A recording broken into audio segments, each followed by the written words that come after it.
ये कोई मार्क्स है तुम लोग का? इतने कम मार्क्स? हाँ, तुम लोग को इसीलिए मैं फी पे करती हूँ। बोलू पापा को?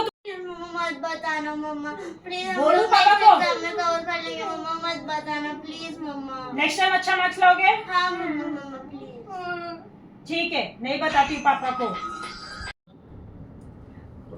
क्या चल रहा है? देखिए क्या? तीनों को इतने कम मार्क्स आए हैं आज।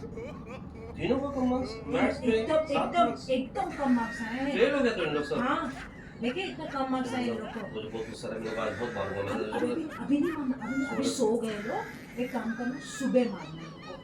तंग कर दिया, दिन भर मोबाइल में घुसे रहते हैं। अभी सुनो, आज सो बहुत मेरा गए। खुद खोला है सुबह इन लोगों को अच्छे से कूटना, और मैं अगर बीच में आऊँ ना, मुझे साइड में कर देना। मुझे रोकना ठीक मत है? मुझे। नहीं, मैं नहीं रोकूंगी। लोग हड्डी धो दूंगा कल अच्छे मेरी। से सुबह एकदम अच्छे से कूटना है इनको। गुस्सा आ गया मुझे। हाँ, ठीक है, कूटना अच्छे, सुबह अच्छे से देख कूटना करने है। की खबर लेता हूँ। हाँ। देख